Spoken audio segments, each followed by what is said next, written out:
அது பரிசுத்த யோவான் எழுதின சுவிசேஷம் 19ஆம் அதிகாரம் 28 முதல் 30. அதன் பின்பு எல்லாம் முடிந்தது என்று இயேசு அறிந்து வேத வாக்கியம் நிறைவேறத்தக்கதாக தாகமாய் இருக்கிறேன் என்றார். காடி நிறைந்த பாத்திரம் அங்கே வைக்கப்பட்டிருந்தது. அவர்கள் கடற்காரனை காடியிலே தோய்த்து ஈசோப்பு தட்டில் மாட்டி அவர் வாளிடத்தில் நீட்டி கொடுத்தார்கள். இயேசு காடியை வாங்கின பின்பு முடிந்தது என்று சொல்லி தலையை சாய்த்து ஆவியை ஒப்புவித்தார். கண்களை மூடி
நிரப்பப்பட்டவர்களாய் இறுதி வரையில பின்பற்றுகிறவர்களாய் நீர் எப்படி முடித்தீரோ அதே போல எங்களுடைய ஓட்டத்தையும் நாங்கள் நேர்த்தியாய் சரியாய் வெற்றியாய் முடிக்கத்தக்கதாக எங்களுக்கு உதவி செய்யும். அப்படி பேசுகிற வார்த்தைகளோடு இருந்த என்னை அழைத்து நீங்கள் வெளிப்படுத்த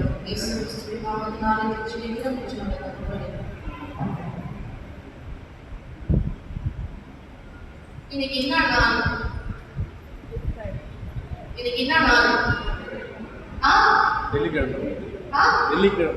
குட் ஃப்ரைடே. நாளைக்கு ஈஸ்டர். குட் ஃப்ரைடே சந்தோஷமா? ஈஸ்டர் சந்தோஷமா? ஈஸ்டர் சந்தோஷம். Good Friday very good. ஒரு பாட்டோட நம்ம ஆரம்பிக்கலாம். எல்லாரும் சேர்ந்து பாடலாம். எல்லாரும் தெரிஞ்ச பாட்டு தான் பாடலாமா? வெற்றி கொண்டாடுவதற்கு வெற்றி கொண்டாடுவதற்கு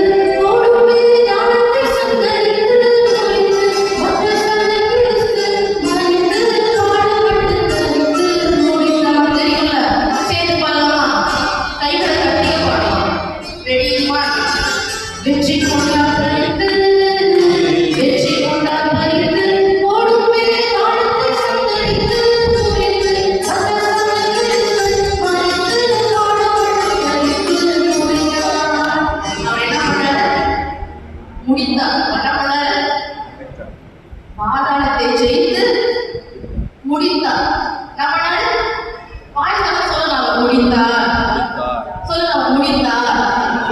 அவர் என்ன செஞ்சு முடிச்சார்?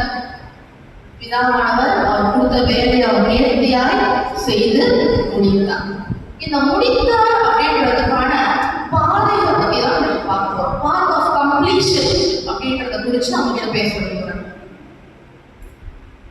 இந்த கோவிட் சமயத்துலலாம், கொரோனா டைம்ல எல்லாம் இந்த ஐடி கம்பெனில இன்னும் மற்ற ஸ்தாபனங்கள்லாம் பார்த்தீங்கன்னா ஒரு ஒர்க்கிங் மாடல் இருக்கு.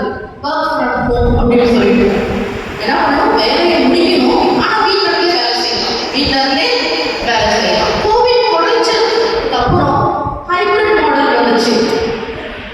வாரத்தில் 2-3 நாட்கள் ஆஃபீஸில் இருந்து ஒர்க் பண்ணணும், மற்ற நாட்கள் வீட்டில் இருந்து வேலையை முடிக்கலாம். அது மாதிரி தான். அதாவது ஒரு வேலையை முடிக்கணும், அது எப்படி வேணாலும் செஞ்சு முடிக்கலாம், எந்த இடத்துல வேணாலும் செஞ்சு முடிக்கலாம் அப்படின்ற ஒரு சூழ்நிலை இருக்குது.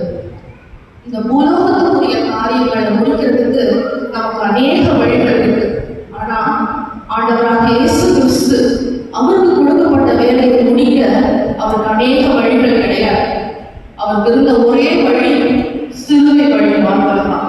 அந்த சிலுவை வழி மூலமா தான் நமக்கு இந்த ரட்சிப்பை கொடுக்க முடியும் அப்படின்ற ஒரு தலையாய கடமை அவருக்கு அவர் மேல இருந்தது.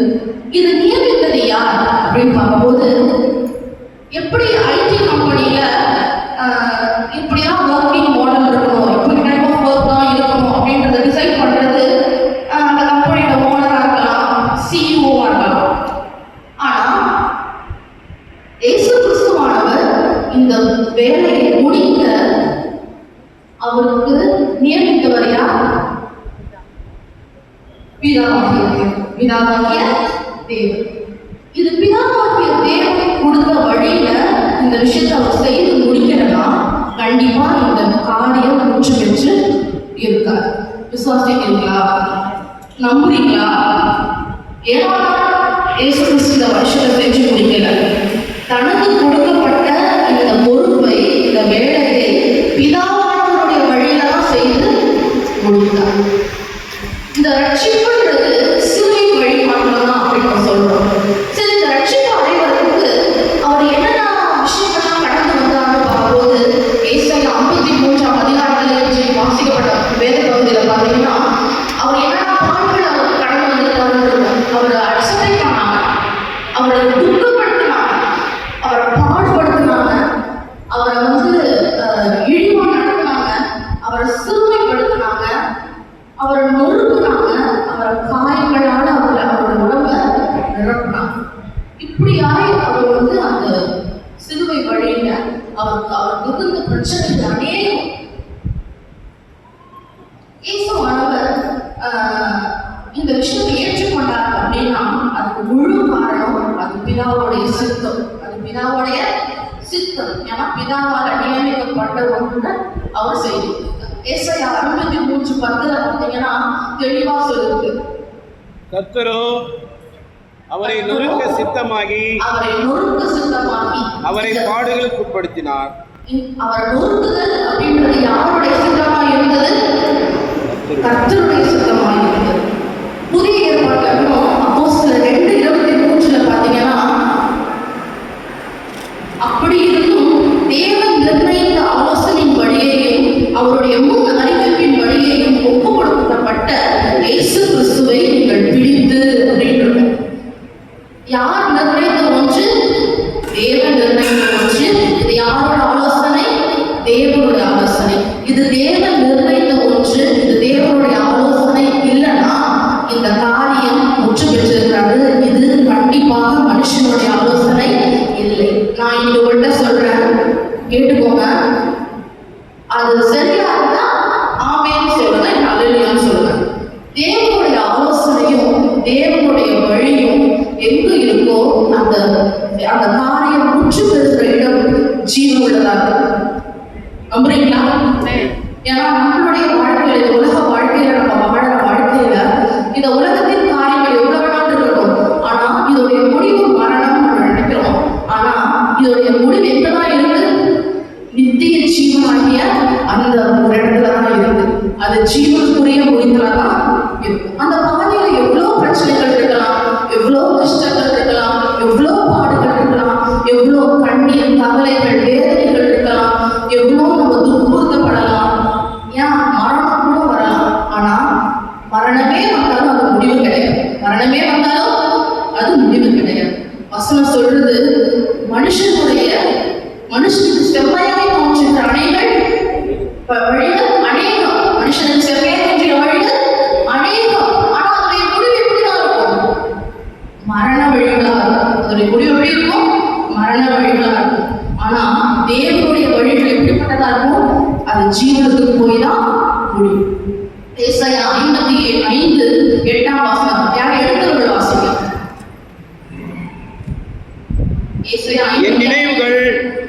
என் நினைவுகள் உங்கள் நினைவுகள் அல்ல, உங்கள் நினைவுகள் அல்ல, என் வழிகள் உங்கள் வழிகளும் அல்ல. அதே 55:7 துன்மார்க்கர் தன் வழியையும் அக்கிரமக்காரரின் தன் நினைவுகளையும் விட்டு தன் வழிகளையும் அக்கிரமக்காரர்கள் தன் நினைவுகளையும் விட்டு அப்படின்னு பார்க்கும்போது ஒவ்வொரு மனுஷனுடைய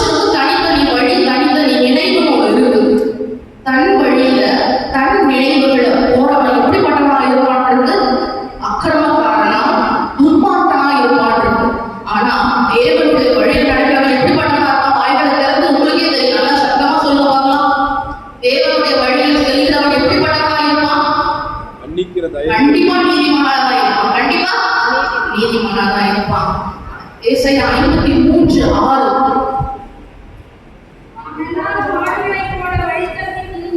நாம் எல்லாரும் ஆடுகளைப் போல வழி தப்பி திரிந்து அவனவன் தன் தன் வழியிலே போனோம்.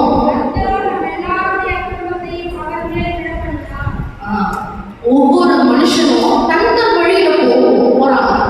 இவர்கள் எல்லாரையும் ஆடுகள் கூட சிதறிட்டு இருக்கிறாங்க. இவர்கள் எல்லாரையும் ரட்சிப்புன்ற ஒரு வழியை கொண்டு வரணும் அப்படின்னா அது சிலுவையின் வழி மாத்திரமா தான் முடியும் அப்படின்றத இதான் தெளிவாய் தெரிவித்திருக்கிறார்.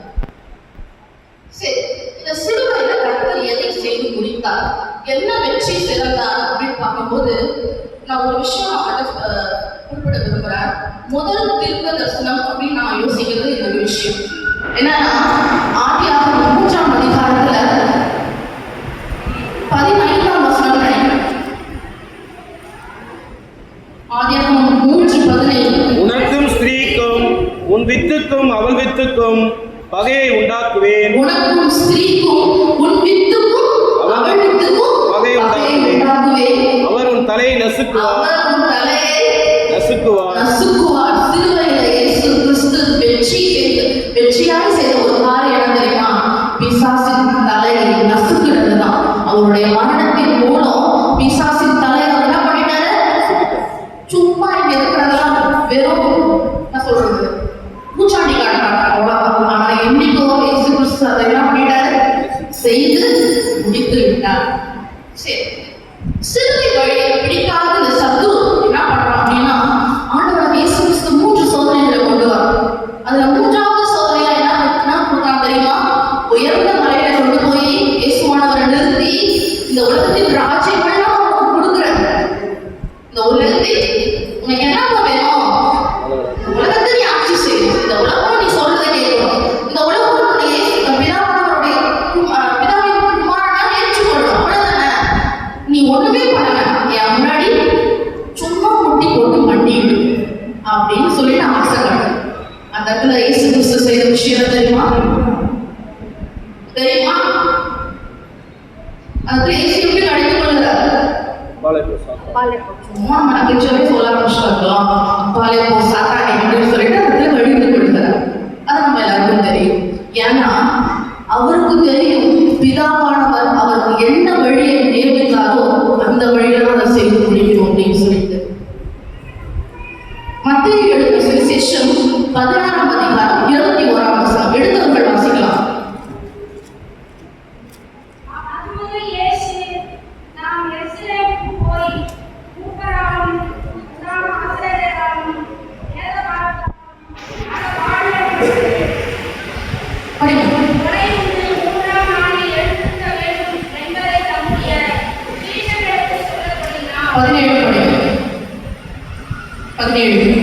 இயேசு அவனை நோக்கி, யோனாவின் குமாரனாகிய சீமோனே, நீ பாக்கியவான்.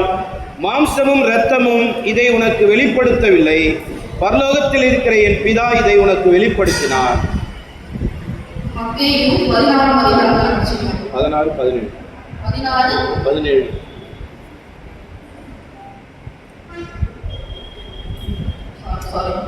இந்த பேதுரு என்ன பண்றான் அப்படின்னா, சீடர்களை ரொம்ப துருதுருவான ஒரு சீடர் யார் அப்படின்னா பேதுரு, முந்திரி கொண்டான்னு சொல்லலாம். அவர் என்ன பண்றாரு, ஏசப்பா வந்து சீஷர்களை உட்கார வச்சு இது மாதிரிதான் அவருடைய மரணம் ஏற்படும் போது, இப்படிதான் அவருடைய வழி இருக்கும் போது, பிதா இப்படிதான் அவர்கள் வழியை வந்து ஆயுதம் பண்ணி வச்சிருக்காரு அப்படின்னு சொல்லிட்டு சொல்லும் போது எல்லாருமே வந்து அமைதியா இருக்கும் போது இந்த பேதுரு மட்டும் என்ன சொல்றாங்க, அந்த வழி வேண்டாம் ஏசப்பா உங்களுக்கு, அந்த வழி வேண்டாம் ஏசப்பா உங்களுக்கு, அது ரொம்ப கஷ்டமான வழி, இன்னும் சொல்லப்போனா திட்டம் இருக்கு அந்த வசனத்துல. இயேசுவானவரை கடிந்து கொள்றோம் அப்படின்னு சொல்லிட்டு இருக்கு. அப்ப அவன் அந்த இடத்துல எப்படியாவது இயேசுவானவர் அந்த வழியில செல்லக்கூடாது, சிலுவை வழியா செல்லக்கூடாதுன்றதை தயவு பண்றதுக்கு அவன் மூலமா யார் வந்தது? சாத்தான் வந்தான். பேசுனது பேதுரு கிடையாது, பேதுருல பேச வச்சது யாரு? சாத்தான். அந்த இடத்துலயும் பேதுரு திட்டாத இயேசு கிறிஸ்து என்ன சொல்றாரு? எனக்கு பின்னாலே போ அப்படின்னு சொல்லிட்டு அங்கேயும் அப்பாலே போன்றதை ரிப்பீட் பண்றாரு. இவ்வாறாக ஒரு காரியம் கர்த்தரால் இயேசு கிறிஸ்துவானவருக்கு நியமிக்கப்பட்டிருக்குதுன்னா அந்த வழியில தான் அந்த காரியத்தை செய்து முடிக்கணும்ன்றது இயேசுவானவர் தெளிவாக இருந்தார். இந்த கம்ப்ளீஷன் வந்து எப்போ முற்று பெற்றிருக்கும் அப்படின்னா அது தேவனுடைய வழியில மட்டும்தான் அப்படி நான் சொல்லியிருக்கேன். தேவனுடைய வழியில நம்ம எது செய்து முடித்தாலும் அதனுடைய முடிவு கண்டிப்பா பூரணமாகும். இஸ்ரவேல் ஜனங்கள் அடிமைத்தனமையாகிய கானான்ல இருந்து எகிப்துல இருந்து கானானுக்கு நம்ம போகும்போது அவரோட டிராவல் டைம் பார்த்தீங்கன்னா அப்ராக்சிமேட்டா 11 நாள் 12 நாள் வச்சுக்கோங்க. எகிப்துல தானியங்கள் அதிகமா இருக்கும், கானான்ல பஞ்சம் அதிகமா இருக்கும். அப்ப பீப்புள் என்ன பண்றாங்க, யூஸ்வலா அவருடைய தொடர்ச்சியா இங்க டிராவல் பண்ணிக்கிட்டே இருக்காங்க.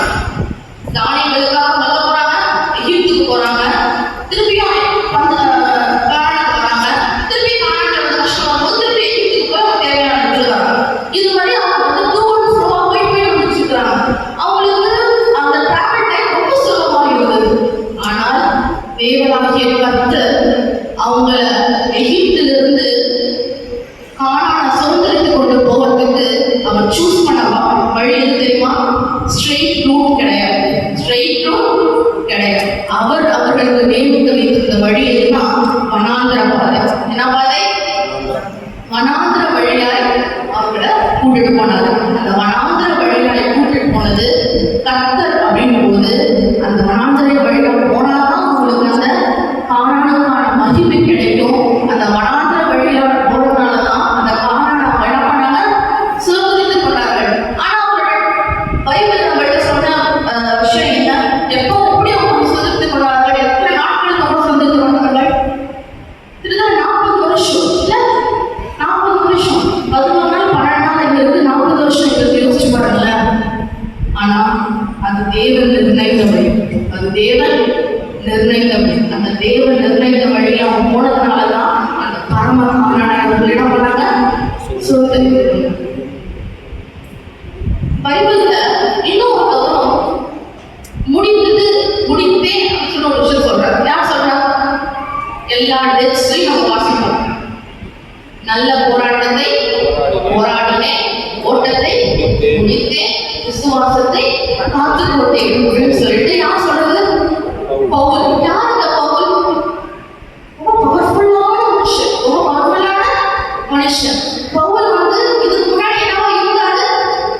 சவுலா. எப்படி இருந்தாரு? அவர் சவுலா இருக்கும்போது அவர் தினம் பவரே கிடையாது. அவர் சொன்னா செய்வாங்க, அவர் கட்டளையிட்டா ஒபே பண்ணுவாங்க, கீழ்ப்படிவாங்க. அவர் நிருபங்களை எழுதி கொடுத்தா அதை எக்ஸாக்டா அப்படியே ஃபாலோ பண்றவங்க தான் அவங்க இருந்த பீப்புள். இன்னும் சொல்ல போனா அவருக்கு எப்படிப்பட்ட பக்கம் இருந்து தெரியுமா? முதல் ரத்த சாட்சி யாருக்கா தெரியுமா? வேதாந்தத்தில் குறிப்பிட்டு இருக்கிற முதல் ரத்த சாட்சி யாரு? ஸ்தேவான். யாரு? ஸ்தேவான். ஸ்தேவான் வந்து அவனை கல்லெறிந்து கொல்லப்படும் போது அவனுடைய வஸ்திரங்கள் யாருடைய கால்களுக்கு பக்கத்துல வச்சிருந்தாங்க அப்படின்னா அப்போஸ்தலனாகிய பவுலுடைய கால்களுக்கு கீழே வைத்திருந்தார்கள் அப்படின்னு சொல்லி நம்ம பார்த்தோம். ஆனா நினைக்கிறேன், இந்த ஸ்தேவான் கல்லெறிந்து கொல்லப்படுறாங்கல்ல, அது முக்கிய காரணமா, மெயின் பர்சனா, அங்க என்ன சொல்ல போனா அந்த தண்டனை கட்டளையிட்டதே பவுலாக இருக்கிறது இல்ல, அப்புறம் சவுலா இருக்காரு. ஆனா பவுல் வந்து இயேசுவானவரை ஏற்றுக்கொண்டதுக்கு அப்புறம் நிறைய புகழ்கள் அவருடைய வாழ்க்கையில இருந்தது, நிறைய கஷ்டங்கள் இருந்தது. எத்தனையோ முறை அடிக்கப்பட்டிருக்கார், எத்தனையோ முறை அவர் வந்து சிறையில் ஏற்பட்டிருக்கு, எத்தனையோ முறை மக்கள் சேதம் அடைஞ்சிருக்கு, எத்தனையோ முறை நிராட்சியால் துன்பப்படுத்தப்பட்டிருக்கிறார். பவுலுடைய வாழ்க்கை ரொம்ப ஈஸியான வாழ்க்கை கிடையாது. அவர் வந்து நான் நல்ல போராட்டத்தை போராடினேன் அப்படின்னா ரொம்ப சூப்பர், என்ன சொல்றது, ரொம்ப சந்தோஷமான life is not a bed of roses சொல்லுவாங்க. அவருடைய வாழ்க்கை வந்து ரொம்ப பெட் ஆஃப் ரோசஸ் மாதிரிலாம் கிடையாது. எப்படி இருந்தது? அதுலயும் போராட்டம், அதுலயும் கஷ்டம், அதுலயும் பிரச்சனை, அதுலயும் சிறை இருக்கு, பிரிசனரா இருந்திருக்காரு. அப்ப எத்தனை நடப்பு நடந்திருக்கு, மீனாட்சியால குழப்பப்படுத்தப்படுகிறார். இப்படி இருந்த பவுல் கடந்து வந்த பாதைகள் வேகமா இருக்கு. இந்த பாடுகளை நிர்ணயித்தவர் யார் தெரியுமா? பிதாவாகிய தேவன். அதையும் ஒரு இடத்துல வேதத்துல தெளிவா குறிப்பிட்டிருக்கிறாங்க. அப்போஸ்தலர் 9:15 நீங்க அவங்களோட வாசிச்சு பாருங்க. அந்த பாடுகளை நிர்ணயித்தவர் யார்? பவுலுக்கு இப்படிப்பட்ட பாடுகளை நியமித்தவர் யார்? இயேசுவானவர், பிதாவானவர். இந்த பாடுகளை அவர் கடந்து வந்ததுனால மட்டும்தான் நல்ல போராட்டத்தை நான் போராடினேன், ஓட்டத்தை முடித்தேன், விசுவாசத்தை காத்துக் கொண்டேன் அப்படின்னு அவரால் சொல்ல முடியுது. இன்னைக்கு நம்மளால தைரியமா சொல்ல முடியுமா? I have finished my race அப்படின்னு சொல்லிட்டு சொல்ல முடியுமா? கண்டிப்பா சொல்ல முடியாது.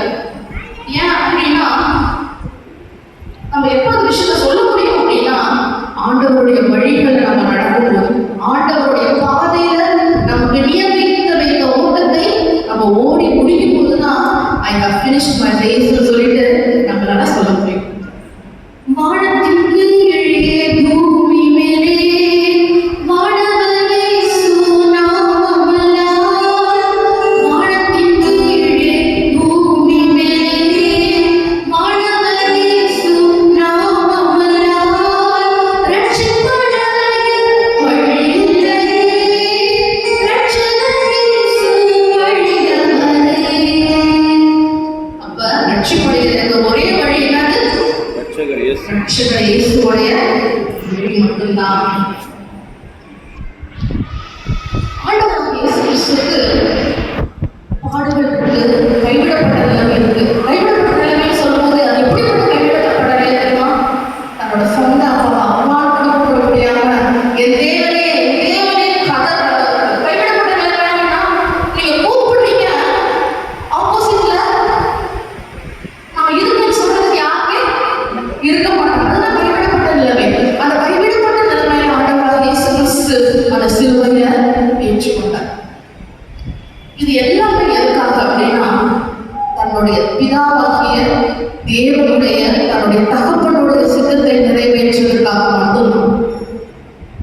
நாமளும் நம்மளுடைய வாழ்க்கையில இயேசுவானவர் நமக்கு என்ன வைத்திருக்கிறாரோ, என்ன சித்தத்தை வைத்திருக்கிறாரோ, அது பாடுகளா இருக்கலாம், கஷ்டங்களா இருக்கலாம், கண்ணீரா இருக்கலாம், போராட்டமா இருக்கலாம், அந்த இடத்துல கர்த்தருடைய வார்த்தைகளை இறுக்கமா பிடிச்சுக்கிட்டு அந்த விஷயத்தை நம்ம செய்து கொடுத்தோம்னா நம்மளும் நம்மளுடைய ஓட்டத்தை ஜெயமாய் முடிக்க முடியும்.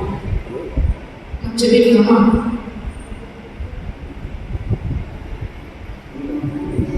ஒரு விஷயத்தை நான் சொல்ல விரும்புறேன். இயேசுவானவர் எந்த இடத்துல முடிச்சாரோ அதுதான் நம்மளுடைய தொடக்க நிலையா இருக்கு. அந்த தொடக்கம் என்ன பண்ணது அப்படின்னா ராஜ்யத்தை கட்டி எழுப்பதற்கான தலையாய பொறுப்பை நம்ம மேல கர்த்தர் வைத்திருக்கிறார்.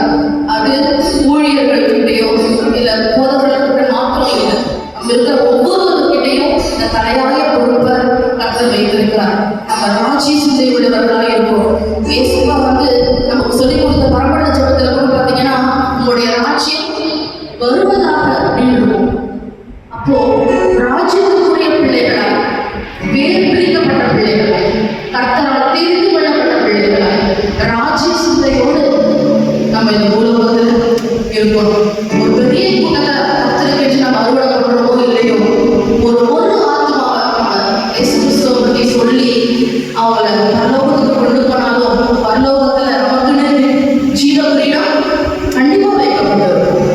அப்ப நம்ம ராஜ்ய சிந்தை உள்ளவர்களாய் நம்ம இருக்கணும்.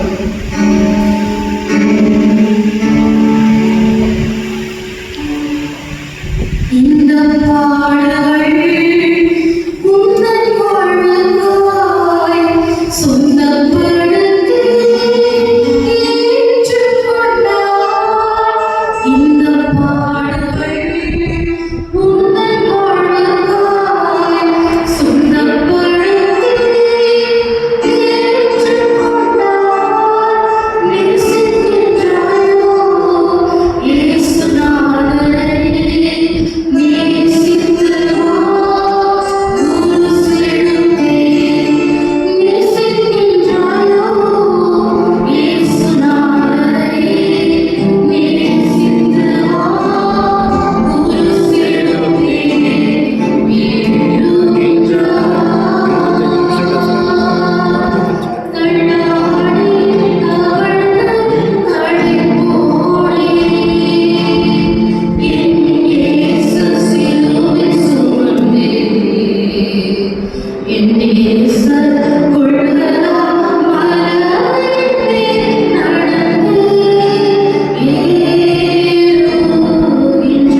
நீர் எப்படி உங்களுடைய ஓட்டத்தை செய்து முடித்தீரோ நாங்களும் என்னுடைய ஓட்டத்தை ஜெயமாய் செய்து முடிக்கிறோம் இயேசுவா. ஆண்டவரே, நீர் எந்த வழியை கர்த்தர்களுக்கு நியமித்தாரோ அந்த வழிகளை நேர்த்தியாக கொஞ்சம் கூட டைவர்ட் பண்ணாம எந்த ஷார்ட்கட்ஸ் பற்றி யோசிக்காம நீர் செய்து முடிக்கிறோம். நாங்களும் எங்களுடைய ஓட்டத்தை கர்த்தர்களுக்கு நியமித்த ஓட்டத்தை நாங்கள் வெற்றியாக செய்து முடிக்க உதவி செய்ய இயேசுவா. எல்லாவற்றையும் நாங்கள் கொடுக்கிறோம். பேசுகிற அத்தனை வார்த்தைகளும் ஆண்டவரே விளைய செய்த தேவனை மாற்றிக்கொள்ள வேண்டும். இயேசு கிறிஸ்துவின் நாமத்தினாலே ஜெபிக்கிறோம் என்று நடத்தப்படுகிறோம். ஆமென். இந்த வாய்ப்பை கொடுத்த சபை போதவர்களுக்கும் பேசி முடித்தவர்கள் அனைவருக்கும் நன்றி.